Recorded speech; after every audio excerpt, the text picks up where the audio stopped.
Welcome to bird media. నేను మీ పవన్ కృష్ణమూర్తి.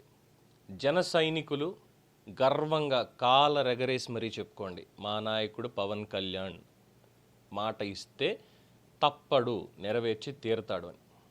నిజంగా కాలరెగరేసి మరీ చెప్పుకోండి. బయట 10 మందికి గట్టిగా అరిచి మరీ చెప్పండి, మొహమాటం ఏం అక్కర్లే. ఎందుకంటే గత 70 ఏళ్లలో స్వతంత్రం వచ్చిన తర్వాత గిరిపుత్రుల దగ్గరికి కనీసం అడుగు పెట్టడానికి కూడా లేని పరిస్థితుల నుంచి ఈరోజు అద్దంలా మెరిసిపోయే రోడ్ల నిర్మాణం వరకు ఇది జరిగింది. అక్షరాల డిప్యూటీ సీఎం, పంచాయతీరాజ్ శాఖ మంత్రి, అటవీ శాఖ మంత్రి అయినటువంటి కొణిదెల పవన్ కళ్యాణ్ గారి ఆధ్వర్యంలో కేంద్రం ప్రధానమంత్రి గారు ఇచ్చినటువంటి నిధులు, రాష్ట్ర ప్రభుత్వ నిధులు రెండూ కలుపుకొని 4,000 కోట్ల రూపాయలు 4,000 కోట్ల రూపాయలతో గిరిజన బిడ్డలు ఇబ్బంది పడకూడదు, ఒక్కళ్ళు కూడా ఇబ్బంది పడకూడదు అని చెప్పి సంకల్పంతో, ప్రభుత్వ సంకల్పంతో, ఆయన సంకల్పంతో రోడ్లు వేశారు. మీరు కావాలంటే గూగుల్ చెక్ చేసుకోండి. డోలీ మోతలు, జస్ట్ గూగుల్ ఇట్. 2025 జనవరి నుంచి మహా అయితే ఏప్రిల్ వరకు ఆ వార్తలు వినిపించాయి. ఆఫ్టర్ దట్ మనకు ఆ వార్తలు ఎక్కడా వినిపించడం లేదు, కనిపించడం లేదు. ఒకప్పుడు పేపర్ ఓపెన్ చేస్తే చాలు, డోలీ మోతలు తప్పని గిరిపుత్రులు ఎన్నాళ్ళీ కర్మ, గర్భిణికి నొప్పులు, డోలీ మోతతోటి దద్దరిల్లిన అడవి, ఈ టైప్లో ఇష్టం వచ్చినట్టు థంబ్నెయిల్స్, న్యూస్ హెడ్లైన్స్ ఇవన్నీతో ప్రతి చోట కూడా ఇప్పటికీ కూడా చాలామంది కొన్ని చోట్ల ఇంకా అడుగుతున్నారు. అయినా సరే అక్కడికి అన్ని రకాలుగా రహదారి సౌకర్యాన్ని కల్పించడానికి గట్టి సంకల్పంతో పవన్ కళ్యాణ్ గారు పనిచేస్తున్నారు. ఇన్ఫ్యాక్ట్ ఇంకా చెప్పాలి అంటే ఆలోచన ఉన్నప్పటికీ ఆచరణలో సాధ్యం కాలేదు. 2014 తర్వాత పంచాయతీరాజ్ శాఖ మంత్రిగా నారా లోకేష్ గారు పనిచేసి 23,000 కిలోమీటర్ల పంచాయతీరాజ్ రోడ్లు వేయించారు రాష్ట్ర వ్యాప్తంగా. కానీ గిరిపుత్రుల దగ్గరికి వెళ్ళలేకపోయారు.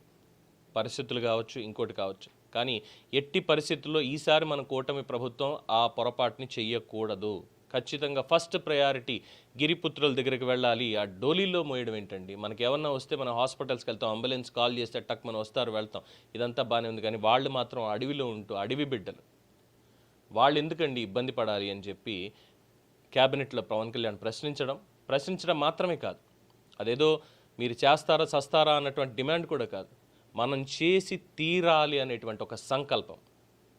ముఖ్యమంత్రి చంద్రబాబు నాయుడు గారు కూడా అసెంబ్లీలో చెప్పినటువంటి మాటే, బడ్జెట్లో అయ్యా ఈ టర్మ్లో మనకి దీనికి డబ్బులు లేవు అన్నా సరే, లేదు మీరు లేవు అనడానికి వీల్లేదు, అడ్జస్ట్ చేస్తారా, అప్పు చేద్దామా, ఇంకోట ప్రధానమంత్రిని అడుగుదామా, మనకు సంబంధం లేదు, డబ్బులు కావాల్సిందే, ఎట్టి పరిస్థితుల్లో రోడ్లు వేసి తీరాల్సిందే వీళ్ళకి అని చెప్పి సంకల్పంతో రోడ్లు వేశారు. 4,000 శాంక్షన్ చేయించుకొని డోలీ మోత ఆగిపోవాలి.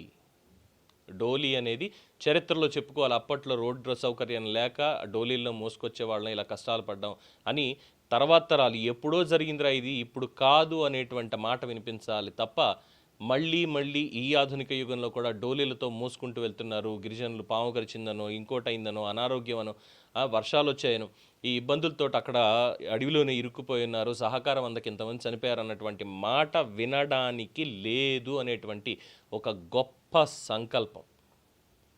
ఆ సంకల్పాన్ని పెట్టుకుని పనిచేశాడు పవన్ కళ్యాణ్. చెప్పండి, పవన్ కళ్యాణ్ ఏం పని చేశాడు అన్నటువంటి వాళ్ళకి 70 ఏళ్లలో ఎవరు చేయనటువంటి పని పవన్ కళ్యాణ్ చేశాడు అని ఖచ్చితంగా చెప్పండి. చెప్పు తీసుకు కొట్టినట్టుగా చెప్పండి సమాధానం. 5 ఏళ్లలో మీరేం పీకేఆర్ అని కూడా అడగండి అవసరం అయితే. Sorry if I use that word. మొహమాటం లేదు, ఎందుకంటే వాళ్ళు బూతులు తిట్టిన దానికి తగ్గుండక్కర్లేదు.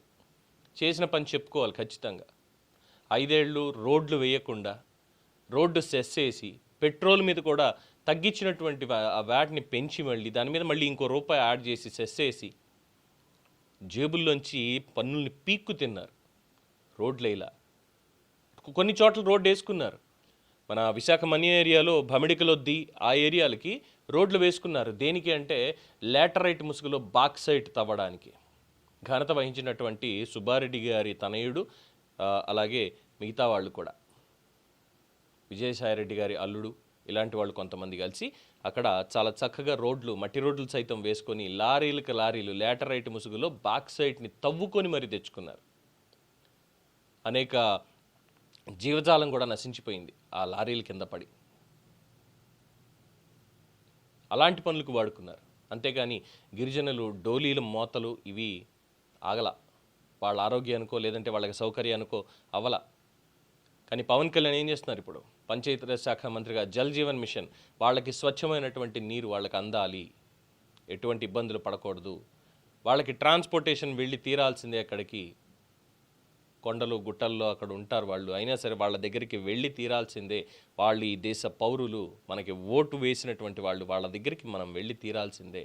దానికి రహదారి సౌకర్యం వాళ్ళు మన దగ్గరికి రావడం కోసమని ఇన్ని పనులు చేస్తుంటే ఏం చేస్తున్నాడు అని చెప్పి ఏదో చెవి తెగిన మేకలాగా అరుపులు తప్ప అపహాస్యం పాలు చేయడం, ఇష్టం వచ్చినట్టు బూతులు తిట్టడం, ఇదే పెట్టుకున్నారు తప్ప చేసే మంచి ఎక్కడ కనిపించట్లా. సరిగ్గా ఏడాది అయింది ఆ వార్తలు వచ్చి, డోలీ మోతలు అన్నటువంటి వార్తలు వచ్చి ఏడాది అయింది కరెక్ట్గా. అదే సమయంలో పర్యటనకి వెళ్ళారు. పర్యటనకి వెళ్ళి ఈసారంటూ నేను మీ ఏరియాకి అడుగు పెట్టానా, మీకు ఇక్కడ రహదారి సౌకర్యంతో మాత్రమే వస్తానన్న మాట ఇచ్చారు, మాట నెరవేర్చారు పవన్ కళ్యాణ్.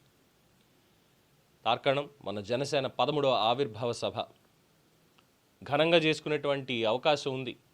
అధికారంలో ఉన్నాం, డిప్యూటీ సీఎం హోదాలో ఉన్నాం, కేంద్రంలో మంచి పలుకుబడి ఉంది, డైరెక్ట్గా ప్రధానమంత్రితోటే సంభాషించేటువంటి యాక్సెస్ ఉంది.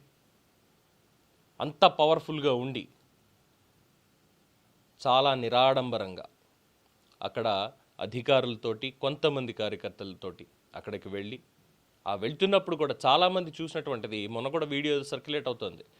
పిల్లలు రోడ్డు కావాలి అని చెప్పి ఫోటోలు పెట్టుకుని పవన్ కళ్యాణ్ సార్ రోడ్డు వేయండి సార్ అని చెప్పి అడుగుతూ ఉన్నదానికి, అదే రోడ్డు మీద చాలా గర్వంగా అదే పిల్లల ముందు చిన్నపిల్లల కూర్చొని వాళ్ళతో ఫోటో తీయించుకొని, అందులో వాళ్ళని ఆ పిల్లల్ని పవన్ కళ్యాణ్ గారిని చూసినటువంటి వాళ్ళు పని ఏం చేశాడు అని ప్రశ్నిస్తారు. కానీ ఆ వేసినటువంటి రోడ్డు చూసిన వాళ్ళు, అర్రే ఏడాది క్రితం ఇదే మట్టి రోడ్డు మీద జారుతూ నడుచుకుంటూ వెళ్ళాడు కదా పైకి, ఇప్పుడు చూస్తేనేంటి ఇంత క్లాస్గా ఇంత అద్భుతంగా తార్ రోడ్డు వేసింది అని అప్పుడు ఆలోచిస్తారు. సో పని ఏం చేశాడు అనేటువంటి వాళ్ళకి పళ్ళు రాలగొట్టేలా చూపించండి వీడియోని. పవన్ కళ్యాణ్ చేసినటువంటి పనుల్లో ఇది కూడా ఒకటి అని.